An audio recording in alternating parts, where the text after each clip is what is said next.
Okay, you tried to put your head out the back door, but before you could do it, he pulls you back. So he has a single.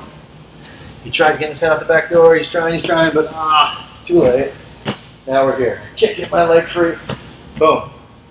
50-50 of the arms, kimura trap, whatever you want to call this, we're here. He's in big trouble. Okay? So let's switch. There's so many things that he can do to me when we're in this position. There we go. Okay? If I happen to just stay here, he can come up on top of me and finish the kimura. Right? If I just stay here, he could throw this leg over and start catching this triangle. He could catch a scissor.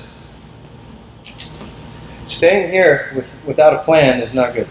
If I start to rip into him, the whole point of this kimura is to make me freeze in place when I turn into him. If he pushes this across me and makes my elbow face the ceiling, as I sit up, his knee fits in the hole, he can finish me here. If I sit up too high, he can throw that in my hook. Left foot hook.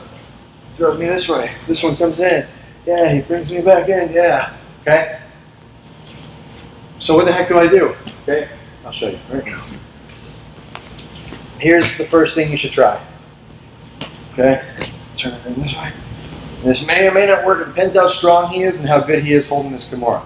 But the first thing, and I know it puts pressure on his wrists and his arms and everything, the first thing is to walk your feet towards his head. If I go this way, this is great for him because he's going to finish a kimura, right? So I never walk that way towards his legs. You may make that mistake once. Walk your feet towards his head. Watch. Just the act of me walk. I'm not going to do anything else. But just the act of cutting this angle. Look what happens to my elbow. Just watch. Okay? If my elbow goes through the hole and goes off, he needs this bicep on my elbow. That's what makes the kimura happen. If I can get my elbow past his bicep and onto the floor, I can now kimura him. That's all the difference is. If he puts his elbow back up in, boom. He can kimura me, he's got me. So I'm not thinking about kimuraing him here, but what I am thinking about is just walking aggressively towards his head while ripping my elbow down to the floor at the same time. And the second it gets out, we're in a scramble. Whoever gets on top gets on top. So boom, he gets me here, I don't panic. I don't, oh my gosh, I have to turn in and get armbar to get my back taken. No, I stay here, I walk, rip. And look, oh, now I have him in it. If that happens, great. If it doesn't, I don't really care. As long as my elbow hits the floor, I'm out.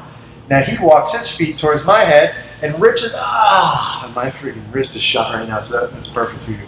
Boom. So see, it hurts the person right here, right there. Okay? So it makes me want to release. And then once his elbow hits, he puts me in it and keeps walking, keep walking. Where you are, keep walking. Boom. And now he's got me in the kimura. Now look, I'm going to walk towards his head. Look at you can't really see it. My elbow's going to go from on his bicep to the floor. Right now. Move your legs. You see that? It hit the floor. And because it hit the floor, I'm pretty much out. I can just pop him, I can kick him. I'm out. He'd have to get that back up on his bicep to finish it. So once I'm out, look, if I keep walking, now I have him in the kimura. This makes sense? Elbow to the floor, keep walking, maybe you get him in it. Worst case scenario, go ahead and get your elbow to the floor and then let's just scramble.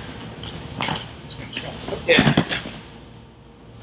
We just need that elbow to get to the floor. So a hard walk to the head, and rip, and don't stop walking, rip. Oh, it's out. Scramble. Okay, that would be phase one. I always try that first because if I'm stronger than the guy or the same strength, it works perfectly.